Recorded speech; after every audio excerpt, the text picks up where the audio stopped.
Nah Ria, gimana nih ceritanya? Atau apa yang diceritakan oleh si Pasiano nih?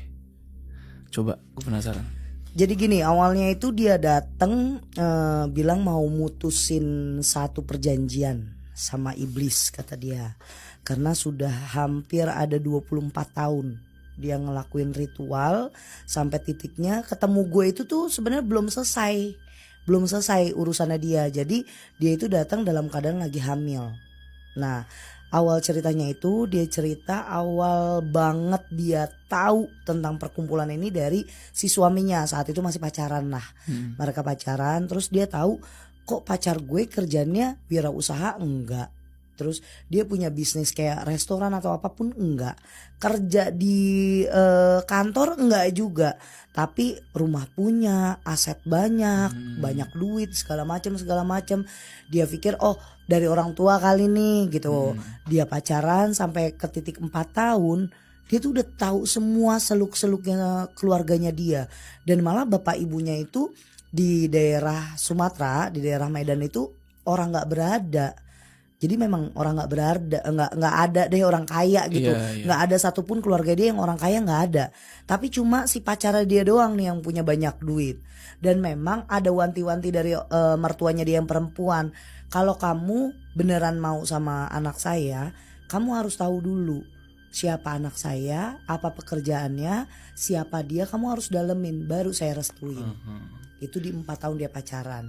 Berarti ini perempuan. Perempuan yang datang ke tempat Hamil. gue hamil. Cuma dia datang berdua sih sama suaminya hamil. Dia menceritakan kalau jangan sampai anaknya dia yang dalam perut ini ikut dapat kutukan. Kutukan itu ada di anaknya dia yang keempat ini. Karena 1-3 ini sudah mendapat kutukan. Dan itu gue gak dalemin dulu, gue tanya kutukannya apa. Tapi gue mau tahu perjalanan lo bagaimana awalnya. Sampai bisa kok lo punya perjanjian sama setan. Dia awalin 4 tahun itu. Akhirnya di tahun kelima si pacarnya ini yang cowok suaminya ini ngajakin nikah. Oke mau dong ngajakin nikah. Nikah pertama aman setahun awal dia gak diajakin. Tapi pas 1 tahun 3 bulan si istrinya ini mulai berani nanya, ya lo dapat duit dari mana sih? Kok bunda dapat uang terus dari kamu? Tapi uangnya itu yang lucu, dia setiap gajian itu di malam bulan purnama dan di malam Jumat Kliwon.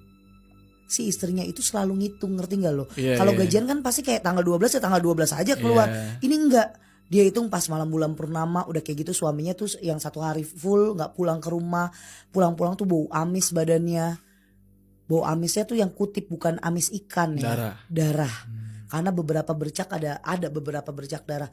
Mau di kukunya ketinggalan atau ada di rambutnya atau di bajunya dia, di sepatunya dia, itu pokoknya ada darah, bercak darah itu malam bulan purnama yang selalu per berapa bulan sekali atau di malam Jumat Kliwon. Dan itu 1 bulan itu malam Jumat Kliwon gak tentu tanggalnya kan. Tapi dia dapetnya gede dan itu ratusan juta. Kalau kamu memang sayang sama ayah, ikut. Kita kerja bareng. Disinilah mulanya. Si istri itu akhirnya tahu kemana suaminya pergi setiap waktu-waktu tertentu. Terus even dia mau hamil, dia mau lahiran, dia mau buka usaha apa, dia mau beli apa, selalu ke tempat itu. Jadi ada satu kayak apartemen daerah Medan, itu berkumpul ada lebih dari 35 orang. Kurang dari 50 tapi lebih dari 35 orang. Dia nggak nyampe 100 juga. Pokoknya dia hitung 38 orangan lah ada di situ. Itu campur cewek cowok.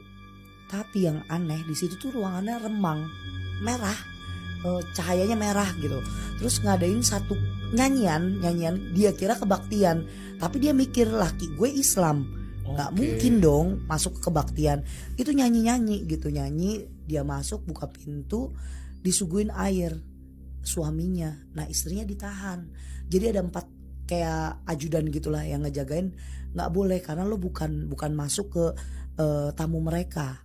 Lo bukan anggota mereka. Bukan member. Nah bukan membernya mereka. Anggota mereka juga bukan. Dan baru benar-benar orang asing gitu. Itu nggak boleh. Akhirnya suaminya nego-nego ngobrol. Jari telunjuknya diseset, diambil, taruh di situ di satu gelas cangkir kecil gitu kayak loki.